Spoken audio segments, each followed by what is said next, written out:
Well, everybody, thank you so much for joining the American Influencer Council for the first Lunch and Learn of 2022. My name is Summer Albarcha. I'm a modest fashion creator, and I am the chair of the AIC's Learning and Development Committee. And I am so pleased to moderate today's discussion on the art of strategic influencer partnerships. Through mentorship, trade resources, research of the creator economy, and business development services, the AIC strives to support multimedia, custom content solo entrepreneurs at every stage of the small business cycle. So during today's discussion, we will be diving deep into the following topics, starting with our panelist introduction.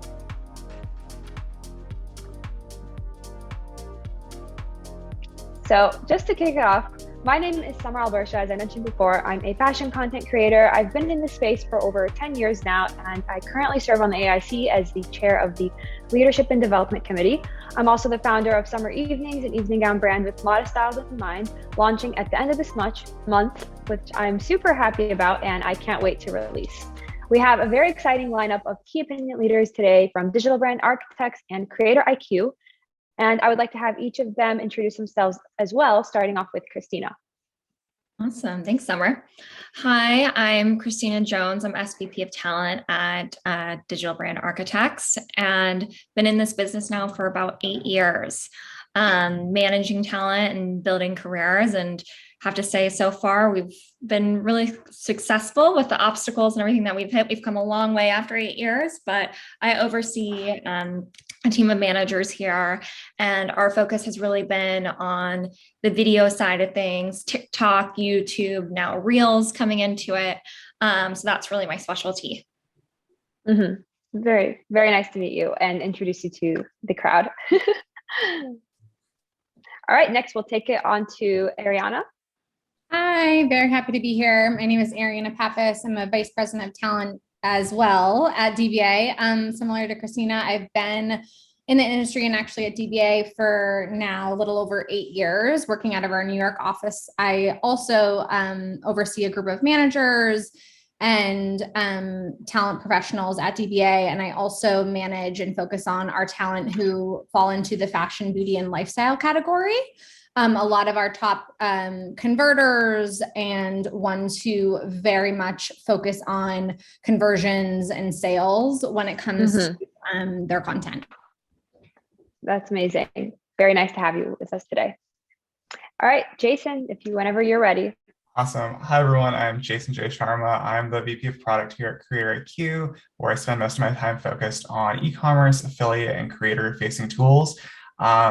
We've been working with a lot of brands and learning how they can help work with more creators. And prior to joining the team here at CreatorIQ, I actually used to be at Shop Style Collective, which might be familiar with a lot of creators here as well. Spent a couple of years there building out a lot of the tools that both the brands and the influencers and creators we're talking to on a regular basis are using as well. So I'm excited to talk to everyone today. Yeah, thank you so much for being here today. So to continue on with the next topic, to dive into the first topic, really, we want to talk about the multi-potential creator. And what this means is it is important for creators to be well-rounded in their toolkit.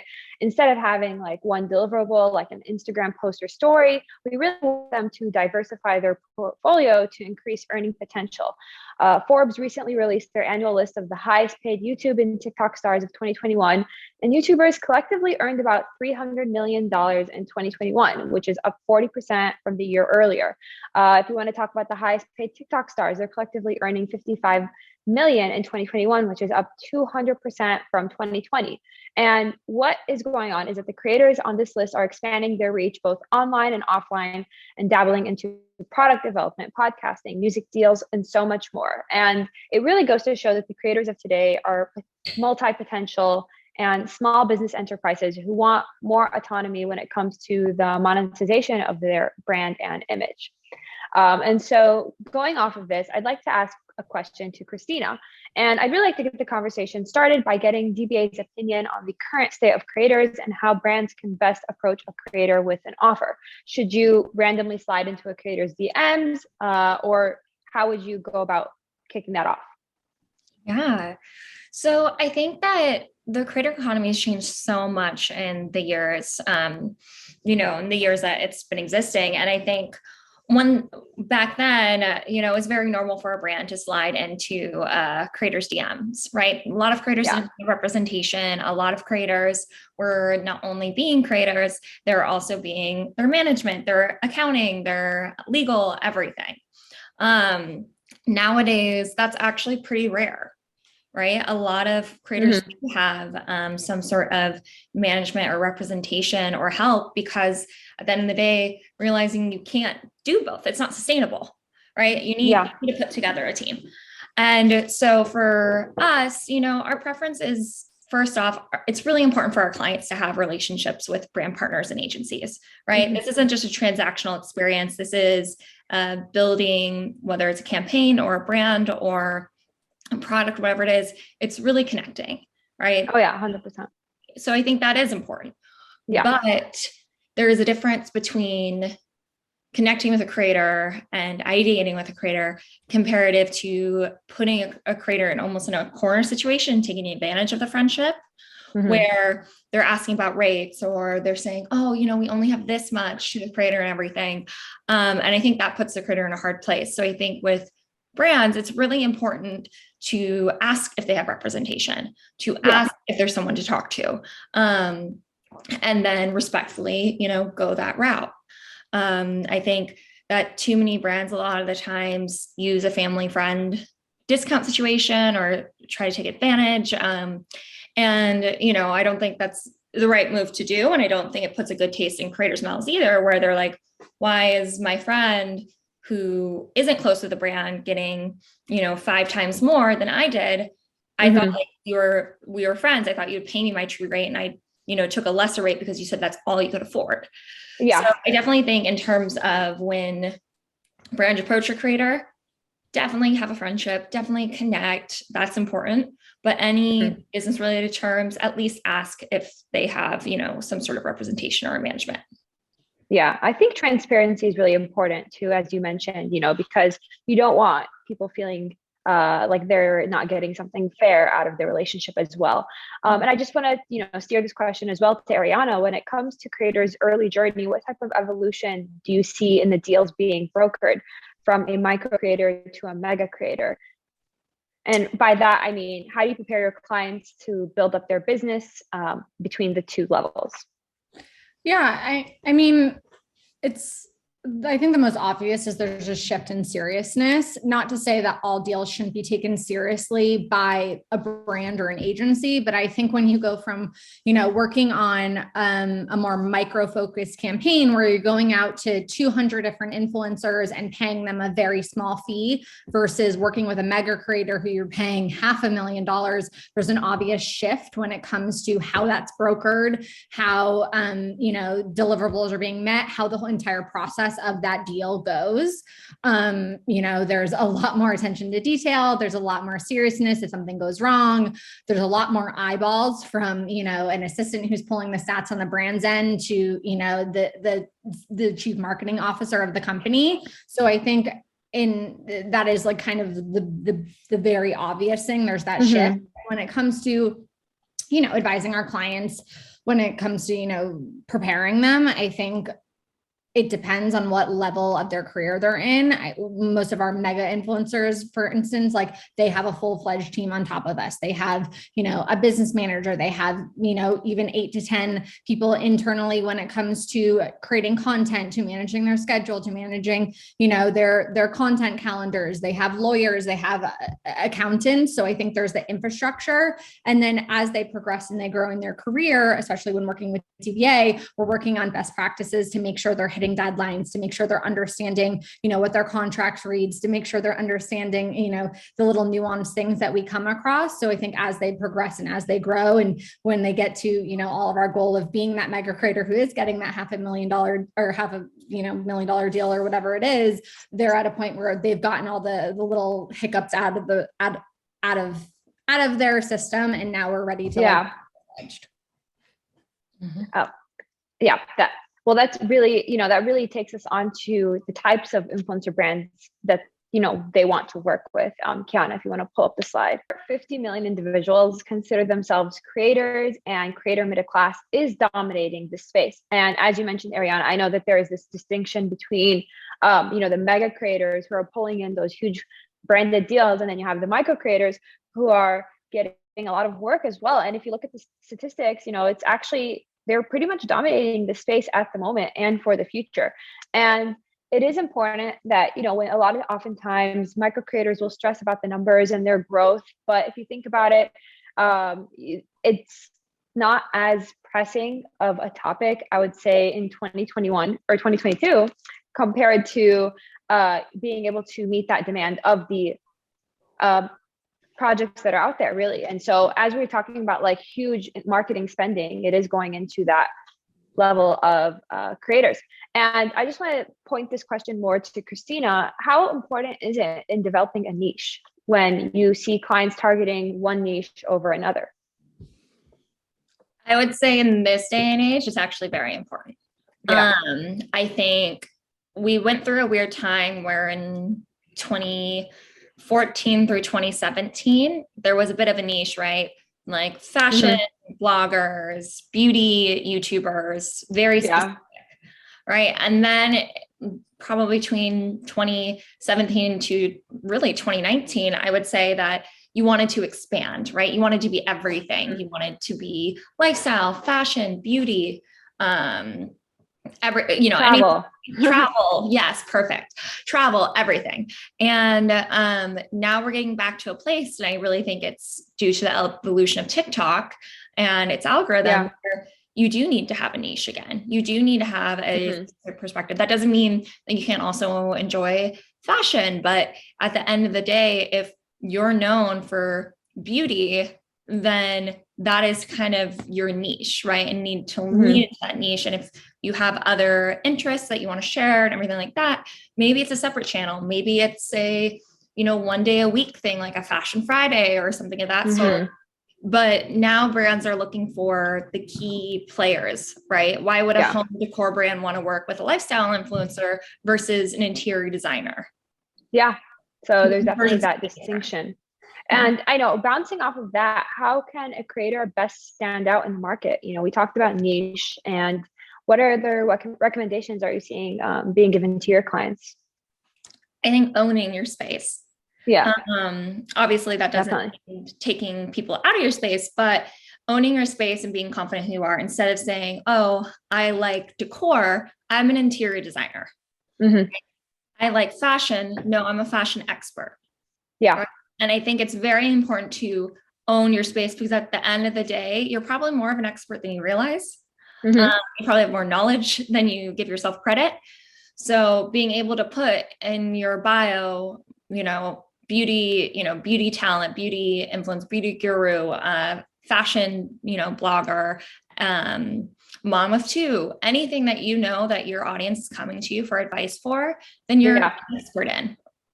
Yeah, that totally makes sense. And I also agree too that nowadays it's really important to stand out with what you're good at, because as there is an influx of creators, there's still those opportunities to be defined by your niche and really, work with a brand and be able to tell that story and make that relationship reflective of the brand and not just a simple one-off partnership. Yep, exactly. So moving on to the next slide, we want to talk a little bit about the digital advertising spending in the United States from 2019 up to future of 2024. And brands really want creators offline, building tools, consulting, podcasts, vertical content. And I want to kind of gear a question towards Jason. Before joining CreatorIQ, you led product and success at Shopsaw Collective. And according to Statista, it is projected that digital spending advertising will increase more than 100% between 2019 and 2024 in those 5 years. Do you expect US digital ad spend growth to allow creators to focus on product and brand diversification, or do you think that the creator economy is oversaturated? I think that's a good question, right? I think a lot of people are calling themselves creators now, which is probably a good thing because they probably have always been creators and they just don't realize it. But it's almost like, think about maybe I'm aging myself here, but think about in the mid 90s, right? When there was like people who had satellite and cable and people had like 500 TV channels and they didn't have anything to watch. And that's what they complained about. And a lot of that had to do with the fact that they weren't getting any type of feed that kind of personalized content for them or help them discover something. So I would say that if there weren't those social networks giving us that personalization right now, we would be in that same problem. There's too many creators out there. But now that they can actually understand what you like and what you enjoy, they can help you discover new creators and new types of content. And I think we actually are lucky that we have that, because I don't think we're anywhere near oversaturation at this point. And I think something Christina said earlier is actually, it's a great summary, right? People used to go really high and wide, and now they're going in very narrow and focused on a niche on what they want to do. And that's really important because I think if you look at like how brands are reaching out to specific creators now, it's almost like running it's just like running a social ad, whether it's on Facebook or Instagram, right? Because they can actually sit down and look at the interests they want to pick up on and people they want to actually talk to and find the right audiences. And now you are basically a beacon for that same exact thing. So instead of them clicking on the right check boxes as they run ads, they want to find the right creators and influencers who meet all those different categories. Actually, this is probably not the right audience for this, but I think it's a funny story. Just over this weekend, if anyone's familiar with like the Scream franchise, they released a new movie, right? But and I went to go watch it because I am a fan. But one of the things that was really interesting, I started following their social media about 2 to 3 months ago, and they actually started working directly with creators on a regular basis. So they picked up on artists who did like 80s and 90s style artwork to really look at the iconography of Scream and kind of create content around that. They went to a baker and some food bloggers to actually create recipes around certain, there was a lemon bars are like a funny thing in the last 2 movies. And so there was this whole like recipe that was shared. There was also some makeup artists that did some like content that was integrated as well. And so none of this is actually new. What people and brands and movies and whatever it might be used to do before is they would go to other companies or brands or agencies to basically create this type of content, but it was for the sake of creating it. Now they can go directly to creators and influencers who are actually interested in those things and might also be interested in the product or the brand that you have. In this case, maybe they like this movie or this franchise, and they can actually create something that they're enjoying. And so when they talk to their audiences about it, the connection is much stronger. So if anything, the oversaturation is not, it's don't oversaturate. It's becoming highly personalized is what it's becoming. And I think that's actually going to be helpful for everyone and for brands especially, and the influencers they work with. That's such an interesting perspective to think about too. And I think it also, again, helps the brand take out a lot of the middle ground mediums that they would traditionally need to do to execute such a project. You know, if they wanted to advertise a movie like that and do a cooking recipe, it would probably need to go on a cooking show or be on a recipe of an actual product. Whereas now they're able to target niche creators who have those audiences and can speak to exactly the story they want to tell. So I think that's amazing. Does anybody else want to add to that as well? Ariana, you take it away. I was going to say, I think hit it right on the head. I can't, you just came with the perfect example that's very niche. I was literally just scrolling through it last night and I was like, I think I'm going to have to figure out a way to bring this up today. No, I love it. And I think somewhere off of that note, and I know we talked about it before, but you know, my client Ching brought up a really good conversation and analogy, I would say, around being a creator, right? Because it is so saturated, and you know, there's so many creators now. 50 million people are considering themselves a creator. Is at the end of the day, if you went to the grocery store and went down the water aisle, how many different waters exist, right? And there are so many different water brands, and they are all successful in their own right. And they have their own marketing plans, their own audience, and everyone, you know, certain people are Dasani, you know, girls, certain people are Evian, Voss, whatever it may be.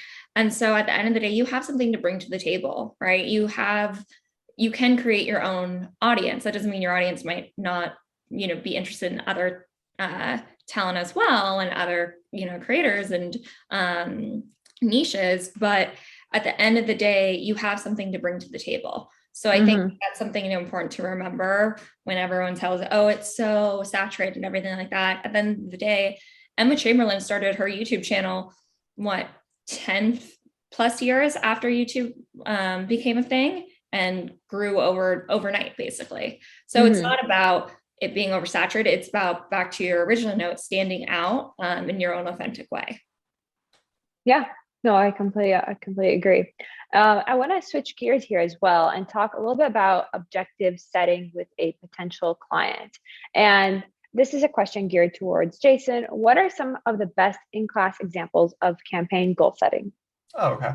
I think this could be, I think there's probably three major buckets here when you think about like what we talk about when we work with brands or creators and what the goals are of a campaign. I think the three main ones would be, one is actual like just engagement. So like what is the social media value or media value? I think a lot of us talk about that. I think that's the most straightforward one that people expect. The second one is actually is probably conversion. So looking at like, does it drive sales? Does it drive signups? Is there an action that's supposed to be taken afterwards? And is it somehow tied directly to ROI for the brand? And the third one is, this one's probably a smaller niche, but it's usually content. And it's like campaigns run solely for the purpose of creating new content from creators that can be repurposed, whether it's online, in store, in print, wherever it might be. It's just a way to collect that content. And a lot of times that also includes working with a lot more micro influencers or even like everyday customers, because it's user generated content that they're really looking for, more so than like highly customized creative content from a larger influencer or creator. But I think those are probably the three main levels that we'll look at, and then we can break down into each individual one depending on what a brand's goal is and how exactly they want to run their campaign and who they want to work with. If we look at like how you execute a campaign, I think a lot of it has to do with like what is the agreed upon execution and how you can hit those goals as well, right? What channels are you working towards? What are you expecting? And then also making it very clear to the creator and the influencer what a brand wants from this campaign, and making sure that you're on the same page. Because there might be an instance where, and we've seen this before, I've seen this before, where a brand will reach out to a specific creator and they're like, hey, you're really good with athleisure wear. We're running a campaign on dresses, so let's go ahead and have you promote a dress. And there's no connection there whatsoever, right? It's clothing, but there's not a real connection there. And so in the end, if they're looking for a conversion like a sale, they don't drive any sales, but the brand is expecting like 100 dresses being sold. There has not been the right communication there around like what those metrics are and what this influencer or creator has really been focused on and what they can actually help convert. But maybe it might be like, I don't know, like a parka for going to the snow, and all of a sudden, they can sell 200 of those because it is the right audience. So I think that's really important to know, that you're not just hiring a creator and influencer or working with them and partnering with them just for the sake of doing it. You're finding the right people for your brand and for your product and services. Oh yeah, 100%. And I mean, I think too, there's a part of it where you're wanting to attract a new customer base, or maybe attract someone who had never been interested in dresses before. But when we're talking about conversion, you definitely want to be focused on that niche that really drives into brand sales. And speaking of that, Ariana, I do want to pivot this question to you as well. In the always on digital age, how does a brand or agency manage the need to drive and report on-time sales results while also respecting creators who are just not only media buys? Yeah, I mean, it's a creator's job to make their audience, and in this case, the brand, think that they're always on, but the reality of it is they aren't. They're still people, they're still, employees in a sense, and we really want to make it very basic to their own businesses they're building. And I think setting boundaries up front is super important. It's something that obviously Christina and I do all day when it comes to a contract. The first thing I see if a brand's asking for, reporting and statistics and screenshots in the longest version of them that really doesn't have to do anything with the campaign, or within even 3 days, I immediately expand it, because the creators have other business needs that they're handling, and they can't be beholden to a brand's timeline. So I think setting those realistic boundaries and having a communication upfront with exactly when and what they need is key to making sure that you're seeing through these, requirements, because sometimes brands will hold payments if they don't get those. So there's a lot of things, like your job doesn't necessarily, as a creator, like check done when you've posted your content. Yeah, totally. I completely agree. I also want to ask a question to Adriana. Oh, sorry. Question to, I don't know if there's a typo. Question to Christina. Is the QVC approach to live social commerce fueling an unrealistic environment for creators? For example, is it too transactional? I think there is a time and a place for it. I think at the end of the day, when there's a big launch or a big sale or a big moment or campaign, that could actually be very beneficial to the brand to hire someone who does great in a live environment, right? I think also with creators' own brands, that if they have something going on and having that direct connection with your audience and that live feeling and having a reason, I would say, to go to that live, whether that's an exclusive discount code, a gift with purchase, something of that sort that really motivates talent to go with it. And also it kind of gets rid of this unrealistic filter, right? Is at the end of the day, if you're, putting on a dress, they're going to see how the dress really looks in live time. They're not going to see it filtered. They're not going to see it edited in any way. And so you are getting more of a realistic experience, which I think creators can, in the right way, take advantage of, because it's going back to that original feeling of connection with your audience and that direct connection, where if someone says, oh, does it have pockets? You can immediately go, yeah, it does. Like, these are great. Like, look, I can put my phone in it, everything like that, versus asking questions via the comment section. I think there is more of with a QVC approach, immediate buy. But I do think if someone's always doing a QVC approach, it'll be too much. Of course. So I definitely think it's a give and take, but I do think as we move on, people look at it almost in the words of it being too transactional. But I think creators need to look at it from the approach of being more real. And not being, it not being just an image or anything of that sort, or, perfect curated story or anything like that. Yeah.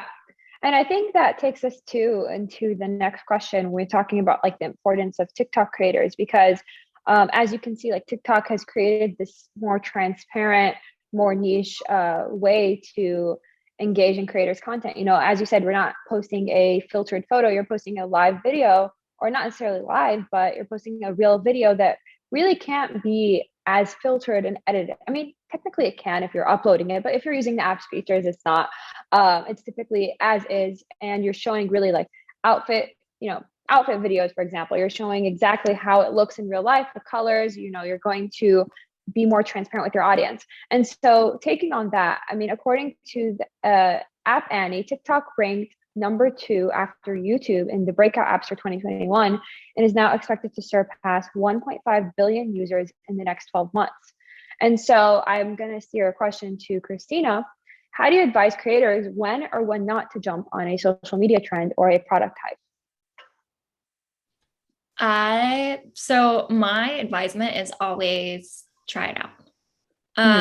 Because I think when TikTok first started, so many of our clients weren't interested, right? Oh, this is a Gen Z dancing app. I don't really want it. And I remember speaking to Kudzi, who was originally at Musical.ly, and then obviously Musical.ly turned to TikTok. And he's like, it's not going to be just that. It's gonna, we're working on it being a short form YouTube in a situation. Obviously, he didn't use the word YouTube, but a short form video situation where all these different genres and niches can exist in one, and it will curate to what you want to do. And so we really did push all of our clients to jump on it. And at first, on their For You page, they're just seeing dancers and things like that. And so silly. Why am I on this app? And we said, just give it time.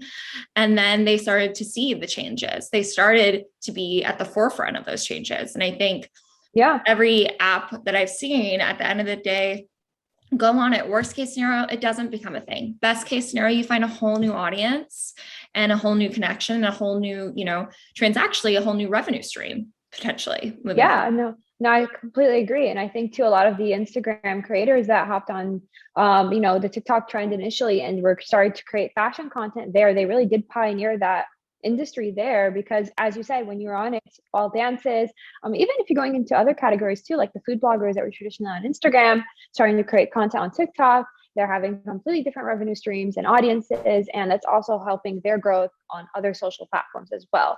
And I think too, it's important to realize the importance of TikTok and recognize that Gen Z audience there, because as someone who has been creating content for over 10 years, not only are you personally aging, but your audience is also aging. And so back then, let's say 10 years ago, the current creators on TikTok who were like 16, 17, they were children. And so they were not following your platforms. And so you need to also find a way to stay relevant to those new audiences as you're growing and wanting to stay relevant, I would say, with the current social media audiences that exist. And that's why I think it is important to try out, new social media platforms that come up like TikTok. And if you want to, go ahead. Well, I was just going to say, what's funny is that we had TikTok back in 2018 in our offices, and they explained that I think Ariana, like 89, 93% of TikTok users weren't on Instagram. So it was an entirely new audience. It was an entirely new group of people that you could, hit. And for us, that was an immediate talent, like, get on this. You need to be on this. And moving it that way. Yeah. And I think it's interesting too, that a lot of those new creators on TikTok, they never really had this experience in the industry, like maybe a lot of Instagram creators heading into TikTok had. And so they didn't have that like representation, that communication with the brands that started coming to them. And so I think it was important for a lot of the agencies to hop on, not only like traditional Instagram creators, but bringing in the new TikTok talent too onto their teams, because as you can see, the numbers are insane, only becoming crazier for the following years.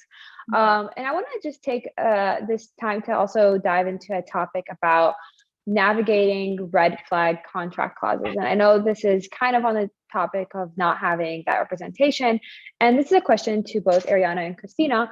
DBA joined the AIC for our first lunch and learn on morality and rider clauses earlier. And many creators, especially Gen Z, weave politics and branded content together on their feed. So what types of clauses do you see in contracts that may stifle a creator's ability to leverage their voice for a cause or movement? I mean, I can start it out. I think at the end of the day, most of the time you will see some sort of morality clause within agreements, whether that's, more specific, like, saying derogatory terms, putting the brand in a bad light, if you are arrested or something of that sort. But sometimes it is very general, like reproductive rights and politics and, race relations and things of that sort. And that's where we are really bullish about, because I think a big thing for us is you can't silence our talent. And I think for us as well, being, a female founded and mostly female company, the number one irritation that we will ever have is trying to silence someone. Right. And not letting them speak. So I think at the end of the day, they need to know who their audience is. At the end of the day, my client, Deepika Mutyala, whole brand is based off of making sure that all races, religions, orientations are celebrated. And so if they say, hey, you're not allowed to speak to this awful event that's occurring against the LGBTQ community, that's not okay with us. And so it's something that immediately we give examples to. And I think we're, I shouldn't say lucky, but brands have come to understand it a lot more, where I explain, like, hey, at the end of the day, that's not going to fly. My client, Manny MUA, is part of the LGBTQ plus community. There's no way that he's not going to be speaking about being a gay man, and they're like, oh, of course, like, absolutely, let's remove that. But it is still in there. And I think it's something that you do need to look at, because if they ever exercised it, well, I think that's morally wrong. Legally, they're in the right.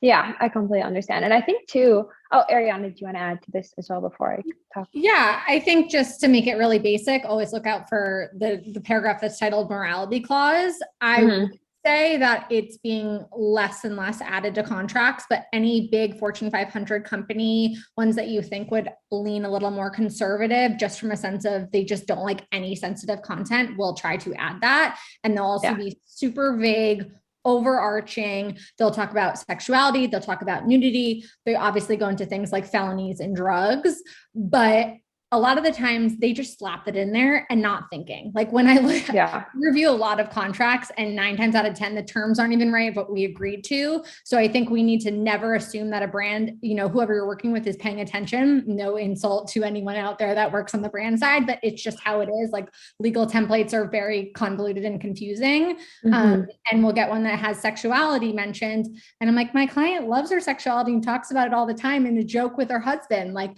that someone at the brand could be upset by that and then try to terminate a contract. So I think while we have made steps and in the right direction and not stifling creators' opinions and voices, especially in the political arena, and there's a lot more that we have to cover and still make some changes on. So I think for me, it's always just like taking it out and any termination on that, or at least making it the most specific and not as overarching. I completely agree. And I think too, when brands expect creators to be transparent and be relatable, they also want to talk about other topics that are always not as positive or pretty, because that's like real life. And so even when there's certain movements happening around the world, or you're raising funds for a certain cause, sometimes you really need to step out of this like perfect social media bubble and really take the time to share about causes that mean to you, not only because you want to raise awareness or whatnot for them, because you're a real human too that also feels that, and it feels your audiences do relate and know, you could be having brunch for one morning and then the next post is something kind of sad, but that's just how life is. And I think it is important for brands to recognize that it's no longer this bubble of social media, and that's kind of translating into real life experiences. And I want to take this conversation and move it on to our next topic, which is improving influencer marketing. And so when we're talking about defining impact, you want to be building your business tactics to deliver mutually beneficial business goals. According to this year, $3.7 billion has been raised and invested into 101 US creator economy startups since mid-October of 2021, which they project the number will hit $5 billion this year invested.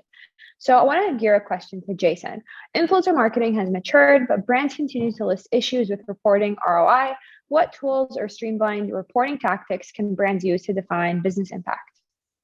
I think this again goes back to what we talked about a little bit earlier when it comes to goals, right? So I think if you're talking about conversions like sales, it's really easy if you're part of a campaign that's using an affiliate network or a sub-affiliate network to track it. Usually the sales are registered within 24 to 72 hours or so. So you can actually see as both as a brand, you can see it on a brand facing dashboard, and as a creator and influencer, you can actually see it yourself. So you know how much you've driven. So I think that's actually probably the most clear and easiest examples of how you can track it. When it comes to engagement and tracking a larger group of influencers, it's important to definitely use software that has accuracy and reputation, that helps track this type of information on a regular basis. I'm not here to plug myself or my company, but CreatorIQ is obviously one of the leaders in that space. And so I will definitely say that software like that is really important, but more importantly, not just software that tracks that, it's software brands and companies actually have relationships with the networks as well. And that's actually pretty important here, because if you aren't getting the right data or the appropriate way of getting that data, it can actually cause additional problems, because the brands might be seeing data that's kind of skewed or maybe not complete or correct, which could be a pretty detrimental to the relationship they also have with the creators they're working with if they're not reporting or reflecting the right information around engagement or any other metric they're tracking. But I would say most of the time, making sure that you're using a respectable software that you can trust.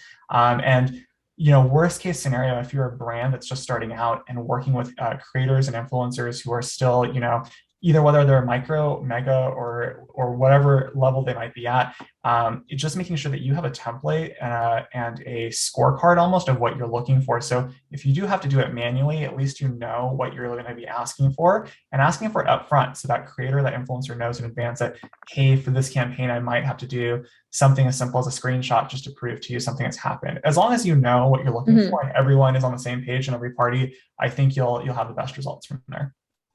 Yeah, no, I completely agree. I think also being really transparent with them ahead of time too, and understanding like what is possible to provide at that time is really important. And I also want to gear a question to Christina. How can a creator determine what's in their wheelhouse to demonstrate success to a brand? Yeah, I think that people or creators need to look at their own analytics and their results, right? Maybe someone knows that their audience is obsessed with their lashes, right? And they held a lot of authority in the mascara space. They know they'll convert in sales. Mm-hmm. Maybe some creators who are, especially on the macro side, a lot of brands say, well, micro influencers compared to macro influencers, micros convert better in the sense of percentages. But at the same time, at the end of the day, the macro creator convinced the micro creator to buy the product and to do a review. Yeah. Right. And I think at the end of the day, it's a trickle down effect. Mm-hmm. So brands really need to, off of Jason's note, need to look at what are the major goals. Is it awareness? Is it conversion? Is it credibility? And also they need to look at their own social media accounts. So many times a brand will say like, oh, well, we're expecting this, expecting that. And, we go to their Instagram page and they've posted once and it's a stock image, right? Would you buy from a brand that looks like it's, a scam? No. And so we say, well, where's your marketing involved? It's like, oh, all our marketing is an influence marketing. It's like, that's not a 360 view. That's not how this works. Yeah. So that's something I definitely think in terms of demonstrating success is also making sure that you're setting realistic expectations of the brand and also looking at what they're doing to create, a buzz around themselves. Yeah, no, that makes sense. And I also want to ask Ariana too, how essential is a media kit and what should be included? And what do brands want to see? Like, do they want to see campaign case studies or what is that content looking like? I think it's pretty essential. If you don't have a media kit, I would make one immediately. Even if I'm personally pitching one of my clients who's very well known in this space, I pretend like a brand or an agency has no idea who they are. I share what I think is relevant to the brand. I share tidbits about them. So when it comes to your media kit, the one thing I will say is don't have your rates in your media kit. I'm pretty bullish on any creators that I meet with just from giving them advice as they're going up in their career. I'm like, don't give your rates first and foremost until you have actual details. So I think I keep, ours are like bios, which we get from CreatorIQ. And it's more statistics and I'll give you your plug, Jason. Okay. Oh, I appreciate it. It's more, statistics from engagement, conversion, following, breakdown of demographics to bios. I personally like when talent have tidbits in their bios and what we send, things that brands could actually be super intrigued by, something random that they're interested in. And then case studies, absolutely giving examples to your proven metrics within your niche and sometimes even outside of your niche, because you could evolve into a whole new complete niche. I have a client who's very fashion driven, and now we have an amazingly successful partnership with Amazon Home because she's just genuinely started loving home content. And now, she has an amazing campaign from it. So I think sharing tidbits and proven stats are really important.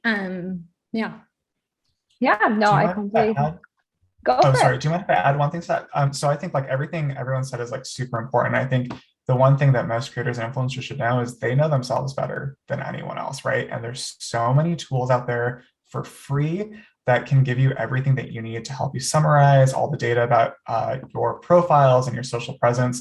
And creating those media kits and putting it all together there is important. But like there is interesting things that maybe on the surface aren't visible, but right? There might be an instance where like you've posted something about something organically, like you went and you did some activity that isn't something you normally post about, but all of a sudden you got a ton of reactions and messages about it, so that that the people that are in your audience is actually interested in that. So highlighting those like little unique nuances can become really important to landing deals in the future. But again, just whether it is your affiliate information and data, which I'm very familiar with, like you have access to it, you have access to your engagement data, every network, every profile you have, just making sure that you have it up to date and saying what the DBA team here is saying as well, right? Just making those kits and making sure they're ready to share with the brands. Yeah. Be a not so humble brag about you and your business and your media kit, like to sum it up. Not everyone's great in bragging in real time when you're in an email, but throwing on your PDF or a link to your bio that brags for you is essential. Yeah, no, I agree too, because that's like, if you're not going to hype yourself, then who's going to hype you, really? I guess we're kind of running into time, almost time for the Q&A. We'll just kick it off with just one more question to the team. Just to wrap it up, how can creators best cater to each platform audience? And you're talking about Reels, TikTok, YouTube Shorts. How do you diversify yet cater to all of those platforms? I think one of our clients, Lauren Everts of The Skinny Confidential, does this really well. She's done this for years, and I'm blanking on the exact term that she uses because, of course, her and her husband have terms for everything.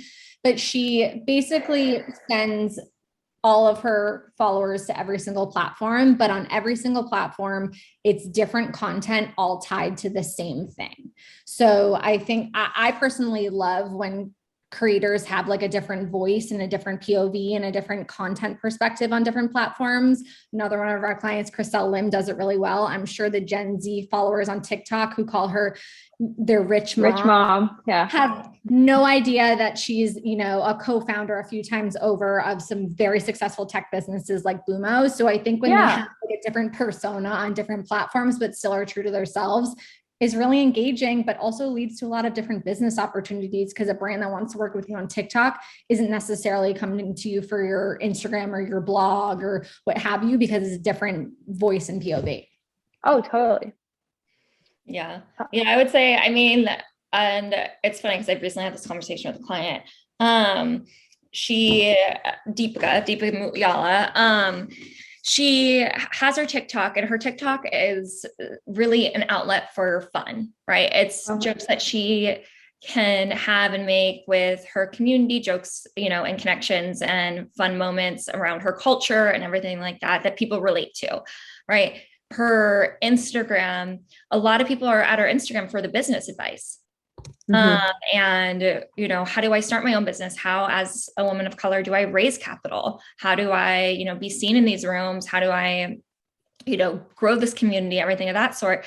So while she does sometimes share those funny moments on her Instagram, it's more catered towards that audience. Yeah. Then her YouTube is very personal. Everyone just wants to see her parents, her sister, them cooking together, them talking together, hanging out. So really the place of business is Instagram for her, and the rest are more personal touches, which I think only further humanizes her as a creator, as a CEO, because she shows, it's not easy. And sometimes she just wants to like curl up with her dad and like watch a movie.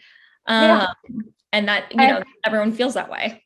And I think too, the platforms have kind of allowed the creator narrative to shift from being super formal and super created to way more relaxed and transparent about everyday life. And so like maybe even like 2 years ago, TikTok would not have probably been as easily for people to hop on them, because they were like highly curating their feeds. And now you go to TikTok, everyone's feed is like all over the place. It doesn't have to be this like perfectly curated place. And so it's definitely nice to see people diversifying their content on those platforms.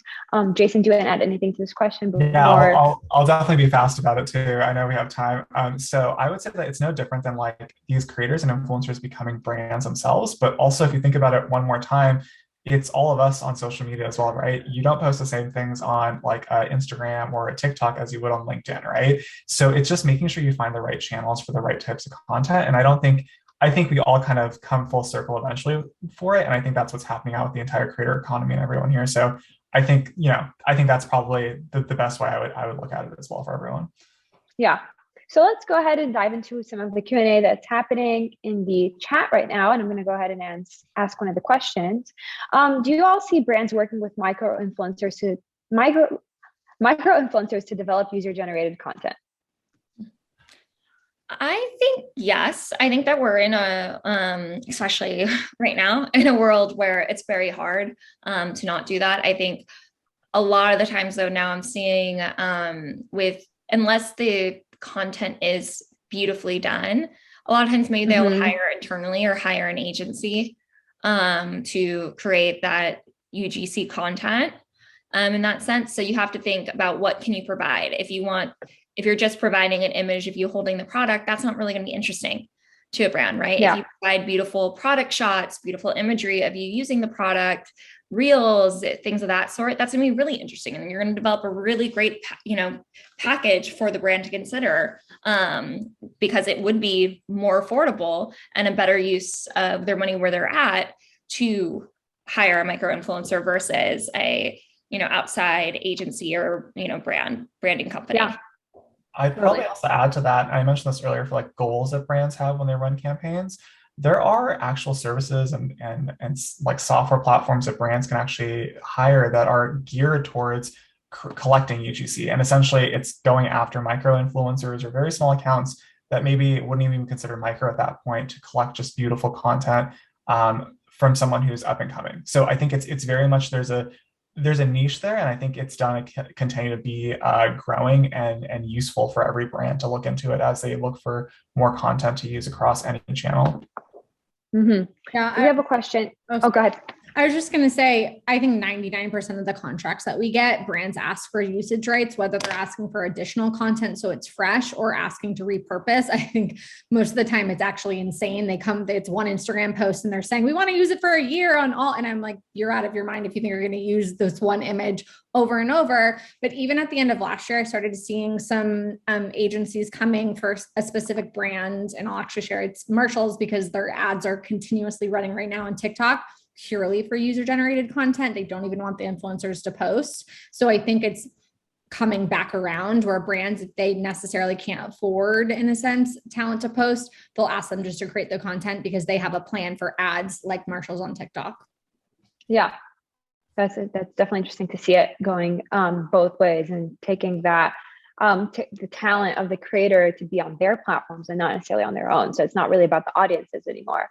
We have another question from Caroline. What do you think of collaboration opportunities where the influencer raises awareness but doesn't advocate from firsthand experience? I'm wondering. I personally think. Oh, go ahead. Go ahead.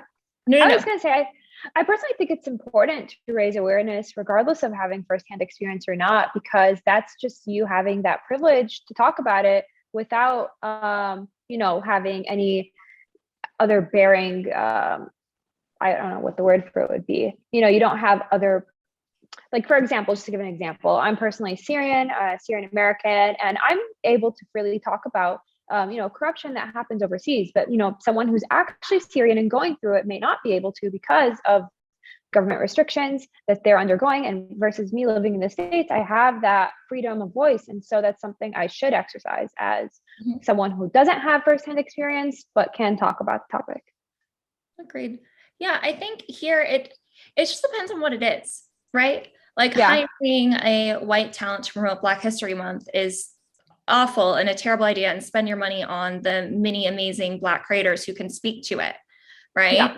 And I think that to me, and I think it's a careful balance, because also you don't want to put a creator in a situation where they're dealing with the heavy burden of something that's directly related to them. So I do think it's a careful balance. I think that if someone has dealt with breast cancer in their life, they can speak from a firsthand direct experience and should be hired on to have that experience versus someone who isn't. It's like, there was some movie, I can't remember what, maybe it was Aladdin, where the leads in it, one of the leads was not, of that culture. And it's like, you couldn't find one actor that actually, relates to that or has, that background or anything. Like, that's hard to believe, right? So do the time, do the research.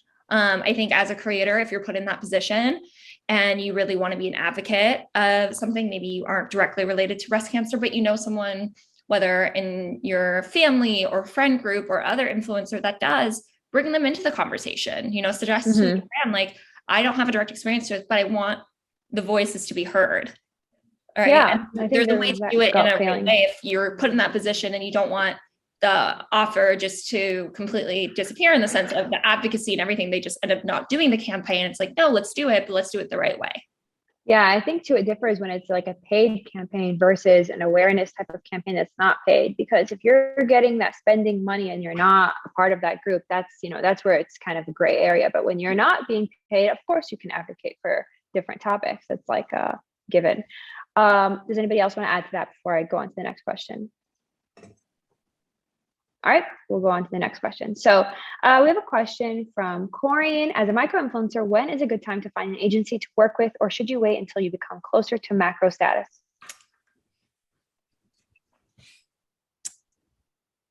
I can take this away. Yeah.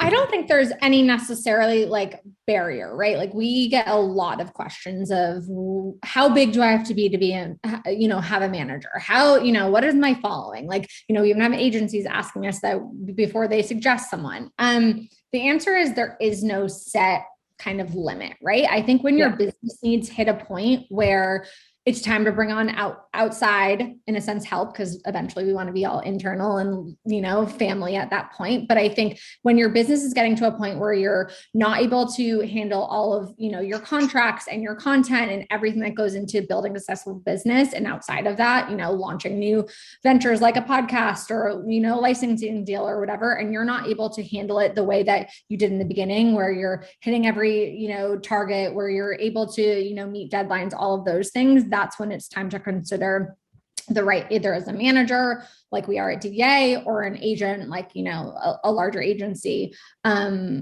when it's time to consider. Obviously, I'm very transparent in the sense where sometimes we'll be approached and the business from a revenue perspective isn't there, because in the end of the day, like, yes, you have to pay people to help you. So you have to hit a certain threshold where it makes sense. And, I'm always overly transparent, and I'm like, I feel this doesn't feel right now, but let's hit a certain point. Let's, have continuous touch bases where you're trending towards and, getting to a bigger place in your career from a monetary standpoint. And let's have a conversation, because we believe in you. But I just feel like almost dirty taking a percentage of what you're making right now, if I'm being honest.